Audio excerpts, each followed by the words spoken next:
Hey everyone, and welcome back to the ESL Go4GW2 Cup number 27. We're just going to jump, pardon me, straight back into the game as we have BigD, or Leaderboard Over Life, versus Majestic Seaman.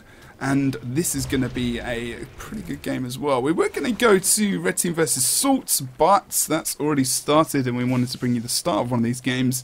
And we're probably going to have, I think we might actually have some interesting times here. We've got some great players over on the red team and the blue team. We are going to go through these builds very shortly.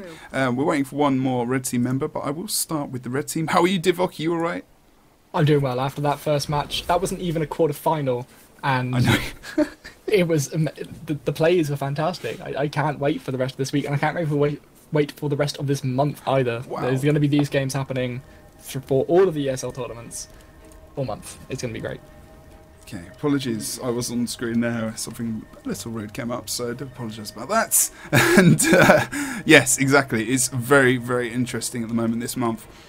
He's leading up and will be culminating in August with the WTS, of course. We are starting to find out exactly who's going to be going there, but we are still in the very early stages. We're going to start off with the red team, going over to BigD. I'm going to start off with Bomber Typhoon. He's going to be playing the Engineer, of course. He's going to be playing Celestial Rifle, with no doubt in my mind, with the Rune of Vampirism there as well. He's going for that Intelligence Sigil as well on the rifle, as well as the standard utilities and traits over in this build. Just double checking, nothing much has changed. But we may see some changes in the near future, of course, with the new changes to those trait lines and specializations that we saw recently. We've actually got Lito. Now, if you don't know Lito, he's a very popular streamer. He's a nice guy. It's good to see him in this tournament. We don't see him too often. He's going to be playing let's go over to this build. Hello. He's got rid of the Traveller at the moment. He's going for Zerka's Amulet with the Staff. He's also going for the Dagger and Offhand Dagger as well. With the Spectral Walk, he's also going with Corrupt Boon and Summon the Fleshworm to get him out of trouble when he should so need it, or also to be mobile around the map when he would like to do that. Same with Spectral Walk as well, as going for that Plague Form. So he's going for high damage here in this build. As you can see, he's gone in for Death Perception over there. On the bottom trait line, he's gone in Spites to that Close to Death as well. When they're below health, the extra damage will increase by 20%, which is quite a lot, especially when you think about the 50% health threshold being the point where that damage increases. It's actually pretty nice. Yeah, it's almost for half of the fight, you've got 20% extra damage. What's nothing wrong with that? Yeah, exactly, and that's for free. Okay, well, other than spending the trade points. Gonna go over to Sakuraz actually now, who's going to be playing Double Dagger Elementalist with the whole Black Rune usual traits as well. Nothing really too different in there. And he's going for the Cleansing Fire. I just looked at the next person. Oh god. Let's predict, what is this guy going to look like? Extremely handsome with a massive dome. Oh yes! Oh wow! He's got glasses and everything. Oh, that's brilliant. That is brilliant. I've got a bit more of a hairy chest, but that is pretty good. Thank you very much. I don't play Warrior though. Well, that's good that you actually expected me to be a warrior in the game when I am actually there. Anyway, my mini pet is going to be playing Sharpo Warrior. He's going with the Soldier's Rune there, of course, with the Celestial Amulet. This is going to be very odd trying to say my own name in a game. And Battle Standard as well as the Fear Me as well. And RC is going to be playing Dagger Pistol Thief with the Berserker's Rune of Amulet, of course, with the Rune of Vampirism, and going for that Panic Strike as well. He's actually opted to go for the Blinding Powder here, which we didn't see in the last game too much. We saw the Signet. But Blinding Powder, I kind of prefer it as well. I play Thief as well from time to time, and when I do, Blinding Powder is pretty good. Of course, if you have a look at the actual utility itself, you do get that blast as well as the invis and the stealth as well for 3 seconds, which is actually kind of good for rezzing, as well as, you know, disengaging and engaging in on fights. So it's going to be good stuff. Yeah, and just to avoid any confusion, Jebro mini pet is actually Alcor. Yeah. So for those of you that want to know who that is, that's Alcor. Oh, legend. I like that guy. It's funny. Anyway, shall I quickly take us through the rebuilds? Yes, indeed. Let's go do it. Okay, so starting off with Grandmaster, just by looking at the name, I can tell you this is going to be a Sharpo Warrior running all of the standard things. That's what Grandmaster does. That's what he is. Chronox is going to be our next guy. He's going to be your classic DPS Guardian, running with a Hammer and Scepter focus, of course. and opting for some very, very aggressive sigils there. But other than that, nothing too much to speak about other than that he's sticking with pack runes and not going for Vampirism runes. DPS Guardians aren't experimenting with Vampirism runes as much as some of the other classes are, such as Thief, such as this one. I'm glad I said it that way because that means I don't have to say his name. Who is playing Dagger Pistol Thief with Vampirism runes. Blue Team Thief. Panic Strike. Yeah, the Blue Team Thief. That is what he's going to be called. Blue Team Thief. And then, after Jebro was asking for it last game, we have a Mesmer in this one. It's going to be King Xeon playing your standard Shadow Mesmer, going for the Sword and the Torch as well, rather than the Staff, which is a bit strange on this map. Usually, thanks to the new mobility around the midpoint, people like to take Staff an awful lot just because that's, 7 or 8 seconds every single time you can go up to the high ground, and that's absolutely fantastic. But, of course, you can do that with Illusionary Leap as well, so it's not an absolutely massive disadvantage there. And then you've got Leon and Demon Fire, who is going to be playing a Staff Elementalist with the Pirate Rune here, so very, very similar to what Honey plays, basically. Well, yeah. I say that. It's a Staff Elementalist. This is what you do if you're a Staff Elementalist, but we only usually have one. So now we have 2 this week. Happy days. This is good stuff. I mean, maybe possibility of seeing them later in the day actually fighting each other with 2 Staff Elementalists obviously in that game would be quite interesting. Would you be able to just drop in chat that they can ready up? My keyboard is so loud that I try to avoid it. Xeon actually plays different builds, different specs as well. I remember him playing Guardian a while ago actually. But other than that, you know, kind of happy to see this Mesmer in with the Traveller rune as well. It'd be nice to see a little bit more damage, but he's opting for that extra speed around the map, of course. And we are going to start this game. I'm going to go through the splits in this first round of this quarterfinal here between BigD, leaderboard over life, versus Majestic over on the blue team.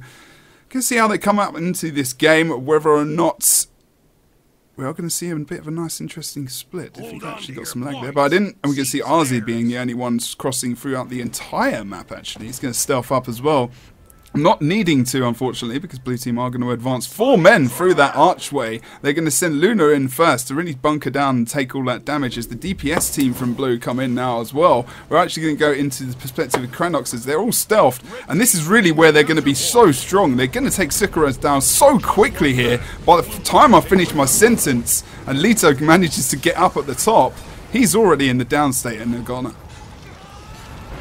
Yeah, that was a very nice burst, and of course they're opening a 3-man pain train, so you can almost guarantee that first kill. However, they do manage to get him back up. I believe that was probably, yeah, that was a wall banner, so even though I can't see where it is, that was the wall banner coming out, so very nice play by Alcor there. And that's going to even this match out a little bit. It's going to transition into a 4v4 now that Arzi's finally joined the fight, and it's actually red team who are taking a little bit of an advantage here. Of course, Lito is low, but he is a Necromancer. He does have that second health bar if he needs to use it. Yeah, we actually can see Xeon actually drop quite low there as well. He's going to be raised up. Both teams using both their battle standards quite early in this game as well. That's what indeed they are needed for. And now the game is going to be a bit more evened up. We have seen Xeon dropping that portal, which is going to take him back up towards the midpoint there. I'm not sure if he actually used that to move to the midpoint or he used the cooldown to make sure he could get it back quicker. So I'm not too sure. I did miss that. He is going to come back in now and actually drop some damage over onto Jebro there on the point. And we are going to see 2 blue team members. One of the blue team members drop down over on the west side of the keep, and as that happens, Lito just starts to re-engage on the node and is taken down by a combination of Xeon and Grandmaster and the blue team Thief. We're going to see Xeon drop there, but as the cleave comes out onto Lito, he's going to drop out of the fight. Unfortunately, Jebro Minipet is also down around this point as well, as Xeon getting the res, and we are going to see a few team members dropping. Oh no, potentially we are going to see actually res coming out, as Xeon does get feared away. Just as that happened, he uses that distortion to make sure no follow-up's going to come up onto him. Blue team's still got the T-cap here. Red team not able to make much of a dent. Yeah, it was a really nice play for them to manage to burst down Kranox, and as I say, that Arzi jumps on top, does manage to get King Xeon down. There's a lot of pressure down on Securos though, so it's going to be a battle of the damage, battle of the downing here. And of course the blue team Thief is putting pressure on Arzi, and they do manage to get the kill on Securos. So that's going to be King Xeon back up, he's straight back down again. Really nice damage coming out from Lito there, I believe, on the low ground. Not even intending to kill Xeon and accidentally doing it because he's an aggro. Look at the blue team Thief though, he's thinking about the res, he's not going for it. We're actually going to see Lito just thinking about going for the res there as well. He's going to get immobilized and has to move out there to make sure that he's going to be able to survive, especially as the blue team Thief comes up to try and get some damage onto him. Good focus from him to push him away so they can get the res up on Xeon there as well.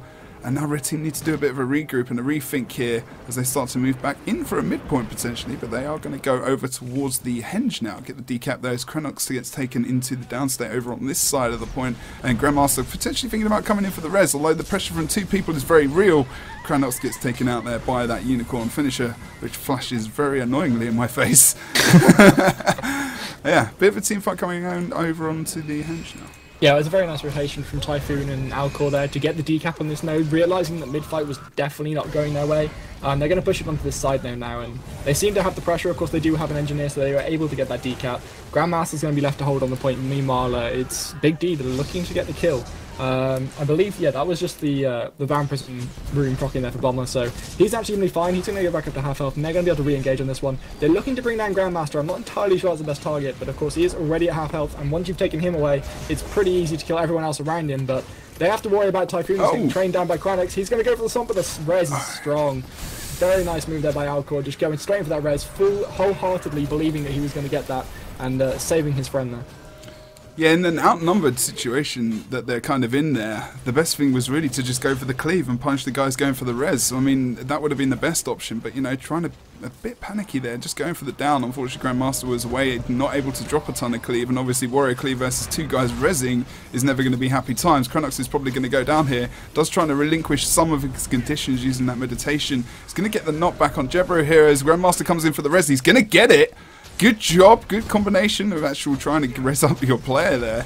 And they're going to do a fantastic job. Blue team members are starting to die across the map though. We're seeing King Xeon there over on the keep. It's actually in the downstate as Luna starts to move onto the node as well. And very low HP versus 2 members. Best thing to do was to get on the point as soon as he possibly could. We can see the nice knockback coming out from the red team Elementalist there, which is going to mean the early decap. Good job. Lito's probably going to go back over towards the mine to guard that point just as the respawns are happening. Potentially thinking about a cross here, which might come out, but it's not actually. The blue team are going to go venture towards the henge point. Yeah, I just want to point out that this is now the 4th time that RZ has had a massive lag spike and has just been stood still for about 5 minutes. So it's almost a 4v5 here. Oh no, RZ was just explaining that he had real life issues, so he is actually here. He's not lagging. Real life he will lag. be taking part now. Real life lag is affecting him. And we're back to our 5v5 game, but it was very good hold there by BigD to be playing essentially 4v5 for a short while. Even winning out on the mid node. Of course, they were even numbers on that node, so it was fine, but very well handled by them, and they have the 3 cap now. Yeah, I think that, the best hold. I mean, the free cap is real at the moment as Lito is defending 1v2 currently. 1v3. Oh, we're going to see the massive damage coming out from Xeon there as he comes over and versus Lito. Lito's not going to have much of a chance. And as we see, we're going to see the Jebro coming in, getting mowed there, unfortunately.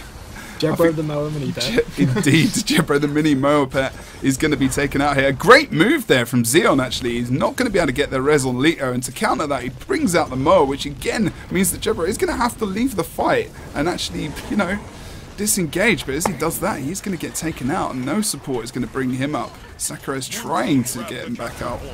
Unfortunately not able to in the end. Cronox dropped into the downstate as well as we move over towards the mid. Should get this red from the blue team, Thieves. They tried to drop some cleave there, but it's too much pressure. He needs to move away. And they're not going to think about it other than going for that banner, of course. Yeah, it was a nice move by Luna. She actually went up and got the decap, but did they get the boat? They got both the reses? They just left him. Cronox went down again. That was unfortunate. They just used the banner to get him back up. They left him there, they advanced back up to mid. They just stayed there and they took him out again. Blue team didn't rally around him to actually get his HP back up to actually help him survive. A complete waste of the war banner there, unfortunately, from Grandmaster, as the rest of the teammates didn't help the support. But, saying that, they have got the 2 cap back in their favour now. And they've started to push across the map. Red teams obviously weren't able to hold that 3 cap very well.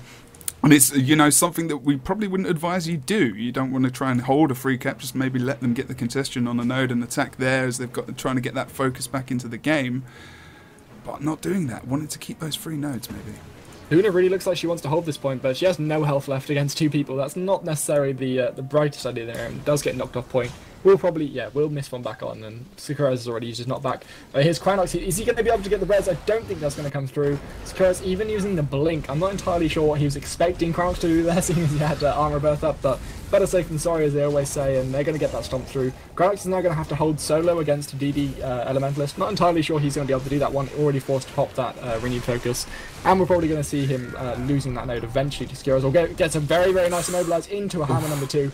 If he gets enough burst on Sakuras, he will be able to bring it down, but into that water form now, got plenty of regen. Of course, he can hold the decap because of his superior knockbacks and the rewarding. Will he be able to get the full cap? She's already used her blink and her armor of birth. And now the support coming in from King Zeal. Oh. Fantastic play by Cranox to hold this node and even win it now.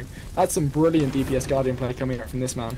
Yeah, I was predicting that. I was literally about to say, what he's waiting for is that knockback on the 4th, for that banish to come out, and he's going to do that Ring of Warding combination, especially knowing that those cooldowns had been, you know, actually taken out there. And in the end, yeah, great job from him, and the backup coming up to mid. Perfect combination, getting Xeon back onto that point to drop that extra damage and +1ing there, so he can use that mobility to get around the rest of the map, which is actually done very well. Leto now going down as well. His positioning is great, Xeon, and also Cranox at the moment as they start to take down various members across the map. 369, 370 now to the red team, 304 to the blue team. 5 minutes, just under 6 minutes left in this game. Very close still. I wouldn't say 70 points is actually that much of a lead at the moment, to be honest, but we are starting to get towards the end of the game. Especially when there are still monsters and creatures and chieftains and whatnot that can be killed. As we do see a full disconnect coming out from Arzi now, so I have no idea what's going on there. We might see someone go AFK from the blue side, but we might not. It's entirely up to their discretion, so say the rules. As we see Engage coming onto the Henge node, I don't think they really want to go onto Jebro Mini Pit there. They're a bit scared of him. He's a bit intimidating. And they're going to leave him that point alone. They're not going to go for the 3 cap. They're going to be happy with the 2 cap they have. They're not going to push. And they are going to be sending one out. Yeah, they've got Cranox AFK. I mean, he is near a point they own, but he is AFK. So it's going to be a 4v4 here. That was very nice of them to do that. And we're going to be having the fight here over on the mine node. Yeah, that's really sportsmanship, like, because there is no real rule to say that he has to go AFK. So, you know, and this is big stakes at the moment. We've got money and we've got points to go towards the WCS qualifier, of course. So the good stuff from them. Leo is going to be taken into the downstate here. Red team pick up that boss over on the other side of the map, giving them an extra 24-point buffer as they start to lead this fight, or lose this fight, sorry, over on the mine now. We are going to see again Jebro Minipet taken into the downstate coming out of that mower. That great play from Xeon as he comes into the point, and to add some extra pressure and also survival onto the node means that mower is going to counter anything that's going to come out from that. Blue team is starting to come back now, but they need to get some extra points on the board as they do lose the blue mid cap. Of course, Cranox cannot do anything. It's a bit cheeky from Bomber as soon as Cranox is actually AFK to help them out, and they are actually going to pick the boss up here over on the right hand side of the map. Of course, Varney being taken down low now as Jebro Minipet and also Lito comes out towards their Henge node, knowing that full well that point is going to be decapped here, and red team, their lead has decreased.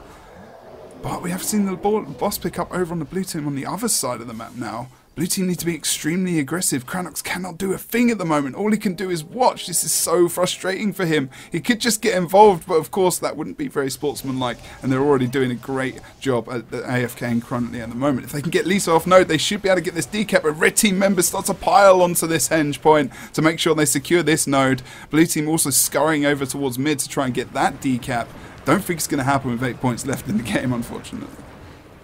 Yeah, it was a very nice final push for them. Sadly, the one boss pickup on the left-hand side by Bomber Typhoon was very well done. He knew where all the other members were, so he just took the boss off the table. They didn't even necessarily need it for themselves. They were still ahead by about 40, I think it was 40, 50 points by then, but took it away from the table. And it's a good thing he did that, because if he hadn't, then this match would have been a lot closer.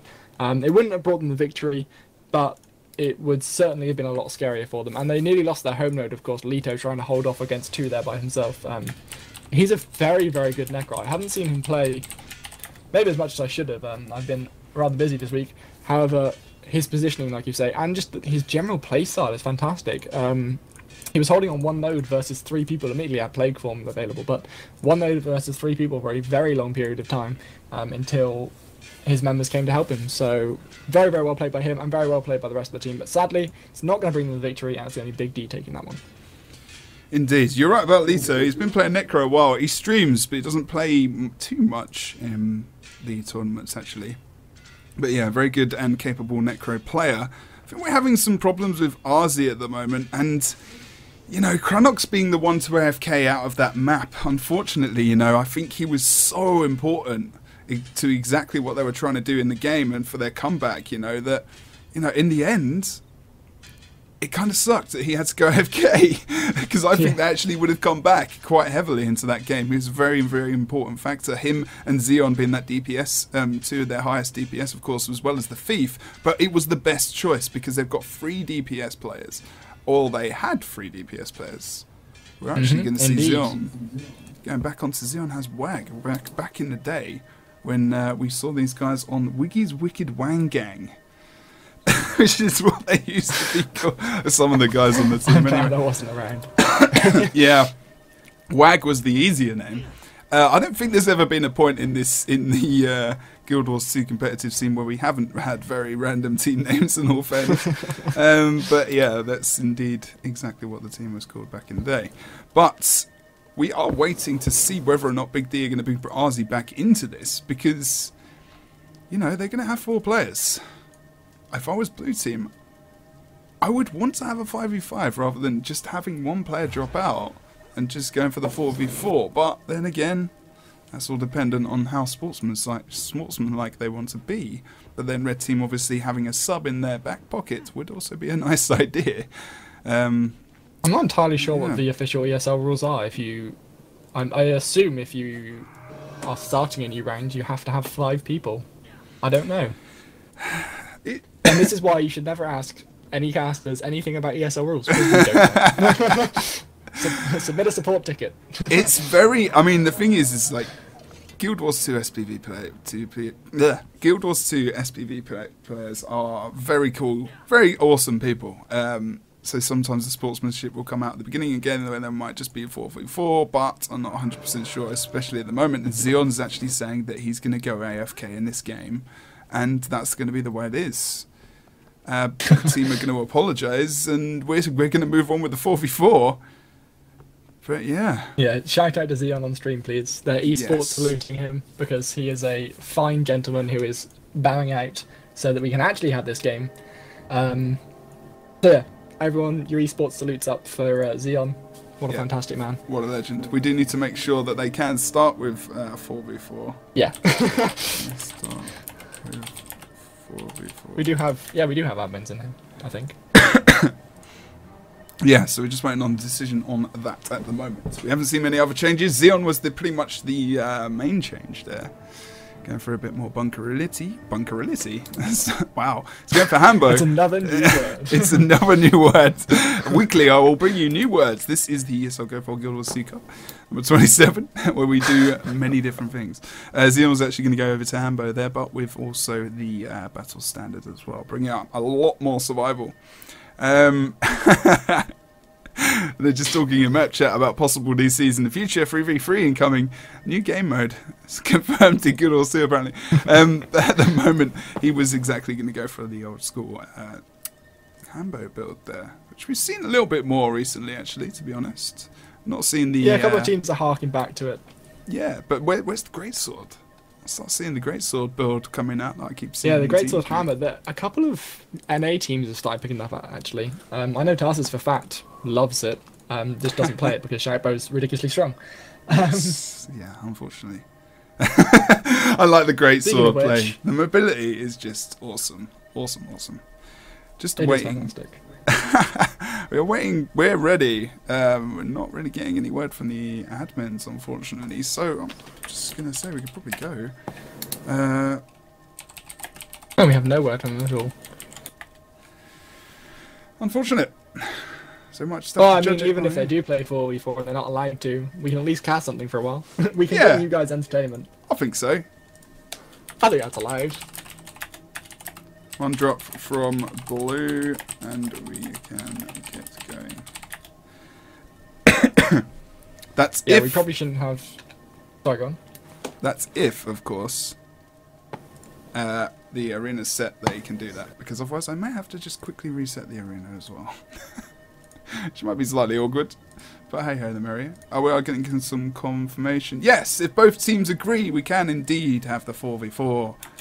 Let's go 4v4. And I can do a forced start in the game. Very soon. Wonderful. Very soon.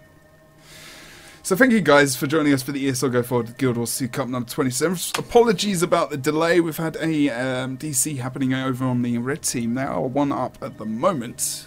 Majestic Seamen have actually said that they will have a AFK as well in this game. That man will be Xeon. And we're going to go with the 4v4. But apparently we need to move on. So we can actually get the rest of the games to you, because we are actually going to have quite a long day. We're only in really the first round, which would normally start in this cup. We had a round of 16 today. We have 15 teams, which is looking pretty good. I can let you know what those teams are and what the results were of the round of 16. Orange Logo had a bye as there were 15 teams, and they are seeded probably first in this. Then we had Les Tantalas Abs coming in versus Super. I'm not going to say that because I'm not sure what it means. But we're still actually waiting for the bracket update on that. Let's see what's going on over there. Oh, nothing's happened in that game, so unfortunately we're not going to tell you the result of that one. Various artists took out Everything Fun Schedule 1. Obviously we saw rank 55 Dragons taking out the Mind Grind in the first set that we saw earlier today. And we saw leaderboard of Over Life actually going through versus 1 gold coin there versus Majestic Seaman, which is what we're on at the moment. Spotty's the Scrub, unfortunately, going out to Majestic Seaman there to bring them into this game. Chaos Army 2 lost versus Red Team. Chaos Army used to be a big team that used to play quite frequently, quite a while ago actually, maybe 5-6 months ago. Chaos Army 2... the return. Oh, Chaos Army Guild Wars 2. Okay, maybe they just had a new change of name there. Unfortunately, didn't get to see them, but maybe we'll see them in another Go4. And then we saw the last game, Excessive... Wow. Excessive Xylophone playing versus Your Goose is Cooked. Unfortunately, the Xylophone playing wasn't as heavy as the Guild Wars 2 in that game. Well, the other way around. So Goose is Cooked actually advanced through to that. So we're at the moment looking in the quarterfinals. Red Team versus Salts, leaderboard Over Life versus Majestic Seamen, Various Artists versus rank 55 Dragons, who actually took out Various Artists and went through to the semi-final already. So we've already got some teams going through. Orange Logo, not sure who they're against at the moment. Again, the reason I'm talking and spouting so much is mainly because we're waiting to see what exactly is going on. And what is going on is that we have Arzi back. Yes! So, awesome! Good stuff. Let's get some ready ups and let's get into this game. Indeed, so... just waiting on a couple. What do you think in this game Blue Team can do differently, other than the fact that they've actually logged in a another warrior there? Do you think that's going to make the difference? Oh yeah, they have an extra sustainer, so they can actually fight on all 3 nodes if they choose to. Which, I mean, last game they had Lito holding a node quite often. He's not going to be able to hold versus a Hambo warrior at all. So they might have to rethink their strategy, they might have to rethink their splits. Speaking of which, we're about to get into it, and I'm going to let Jebro take this one again. Just because he loves doing it so much. Okay then, we're going to see Red Team coming out here. Bomber's going to go over towards the close point for the Red Team. We're going to see the rest of the team, Red Team, advance over towards the mid. Likely stealth move there, as well as we still stealth coming out from Cranox, and also the Blue Team Thief over here on the spawn of their map. We're going to just go into their perspective here as Cranox comes into the mid. We're looking for a target, waiting for the Red Team to actually come out in that stealth as they start to move themselves into another position to stealth up. Very nice movement from those guys as Red Team are fully engaged onto the node. They've got, they're going to take him out. Luna is into the downstate, but Cranox is also going to take advantage of that. We're going to see the Vapor Form coming out to the outside of the point there as the Blue Team focus can be now on Cranox. And unfortunately, he's going to have to use a lot of cooldowns to survive there, as well as his renewed focus. Blue Team's still going to survive this point, and Luna getting up in the end. So surprisingly able to reverse that damage over onto Leo. He gets put into the downstate, and the cleave is so real, no one can really think about going for the res there. Unfortunately, Sakuras is going to try it here though. He's going to get onto about half HP. He's not going to be able to do it. I wouldn't try and do that too much. He's going to drop the banner coming out from Jebro. He's going to be the hero. He comes in and he brings Leo up. Leo needs to move out of position, and hopefully can actually get some more damage back into this fight. Oh no, Cranox is going to drop some damage on him, but Cranox overcommits, and Lita pulls out the Plague Res. We're going to see the Shadow Refuge coming out, and now I'm going to let Divok talk. Yeah, we saw two banners coming out in that fight, so the first res coming up on Luna, that was actually from a banner, so that's how that came out, as Cranox does get stomped out. Sadly, a bit of miscommunication there. He was stealth, did throw out an auto attack, so he does end up taking that stomp straight to the face, and blue team are actually going to fall here. Too much damage, too much sustained pressure coming out from BigD. They did very, very well, good job of healing for each other and rezzing each other up, and they are going to be rewarded with that node, but of course, they are currently a little bit behind on points, but those couple of stomps are going to bring them back up. I believe it was Xeon who was holding on to the enemy's far node for quite a while, keeping that decapped for a short while, who just gets knocked off a cliff and instantly killed. At least he's going to be on a quick respawn. Yeah, should respawn with the other team members there. I saw a nice combination of Bomber and RC there, just taking out different members of the blue team. The focus is really good from those guys now as we move back over towards probably just having a look at RZ, trying to take over, just having a look around the quarry as those guys start to respawn. Mid-fight's still alive in a 2v3 situation. Blue team needs to try and get in here to assist as soon as possible, and we'll probably actually go for that. But Cranox has gone dropped into the downstate. Many red team members are here. I'm not sure that was the best idea for Xeon to move in to support Grandmaster. Grandmaster could have disengaged maybe up on those stairs. But they are still going to try and go for the hold here. Whether or not this is going to be the best decision, I'm not too sure in the end, to be honest. And especially while they don't have a point. Of course, they are keeping this decapped, but moving to a different point that doesn't have 4 members of the enemy team on it and getting the full cap there would probably be a better way to spend their time. It was a very, very unfortunate engage for them. Cranox jumping in with a massive amount of damage, but then instantly hitting some slick shoes and a whole load of grenades and AoE cleave. Dropping very, very quickly, and now there's only 2 of them in the pain train. They have to be very, very careful, and they have to treat them like some sort of precious cargo. If they lose those 2 members, then their damage in the fight is going to significantly decrease. Yeah, they do need to be very careful here. I mean, I did like the 3 DPS team combination as well. That was pretty nice to see. But they did actually opt to go for that more sustain that you said earlier in the game. Now Cranox is actually doing the quite intelligent thing of trying to regroup here. Actually regen his health is half the reason he's doing that as well, as he starts to move out towards the quarry, which means they can possibly think about the split here. He does go in for the defense of the blue team thief there. He was engaged himself. Now he's going to he needs to be careful as Leo comes in with a ton of damage and a few conditions of his own. Cranox was being very offensive to make sure that they could actually get the res on the blue team thief there. RZ is very low himself, needs to be very, very careful. Xeon surrounding Cranox here to give him some support as well, so that no one can get some focus damage on him. That's a really good job. They are going to corner Lito here. He needs to be careful. They're going to see the supply crate coming out from Bomber. A great amount of CC coming out from him to make sure they're not going to be able to take out Lito. These 2 teams are they're helping each other a lot in these side skirmishes off node. When it comes to these team fights, they're not able to get it. Litos goes into the downstate here. Cranox should be able to get it. They get Arlie down as well. Meanwhile, over on the waterfall node, we had Alcor holding versus 2 for a very long period of time, which allowed them to get the upper hand in that fight you've just watched, and then allows the Curaos to come over, and they still hold this decap. So very, very important play by him coming out, because it means that blue team throughout this entire very long engagement haven't been earning a single point. Unfortunately for them. I mean, you know, I think it's pretty much the haircut and the glasses that are doing it for Alcor at the moment, if anything. It's a Grandmaster's perspective. He's probably going to use that fear quite soon to make sure he's not going to get any focus onto him, but wants to hold it probably for the banner if anyone else goes down over on this point. Although the pressure is now coming in for the blue team, so he can disengage a little bit. As Ozzy comes in, though, needs to be very careful. He has popped that fear off as well. Wasn't very effective, unfortunately. And he's getting really focused here. Blue team needs to come to his aid, as they did get the nice focus down onto Jebro mini pit there, as Grandmaster can now focus on trying to get the caps. Yeah, it was a nice idea to come in and try and finish off Grandmaster there, because he did still have his war banner, and a very, very nice last second blind by Arzu to make sure Grandmaster didn't get his fear me off, anticipating that very, very well. Or just being incredibly lucky, who knows.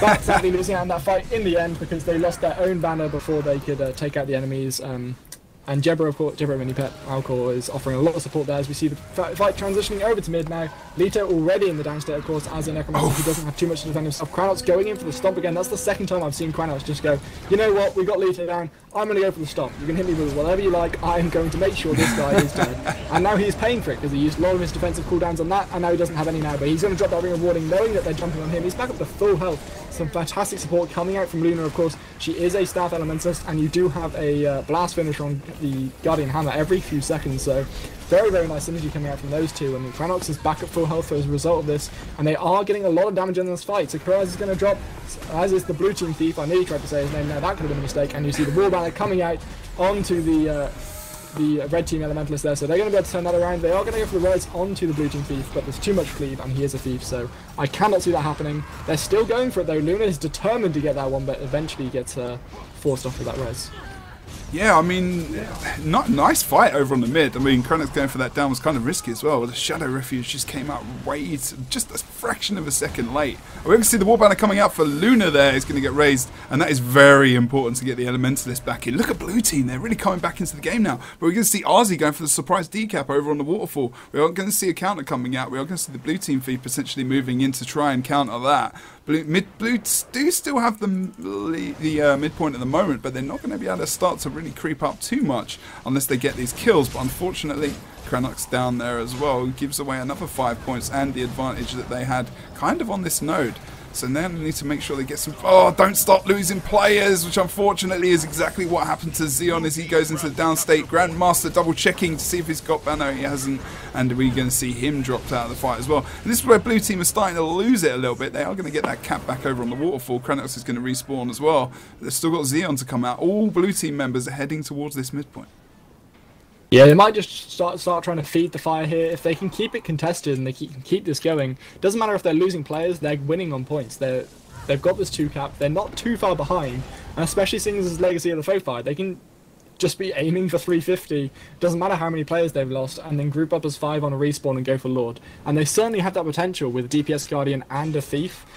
They can bring this down very, very quickly. Of course, that DPS Guardian showing everything that he was worth on this midpoint. Once they lost him, they were losing a lot of damage. Now he's back, and they're starting to push back again. I think this really is complementing their team setup very, very nicely. Much more than the Mesmer was, and I'm glad it's what they swapped out for this warrior.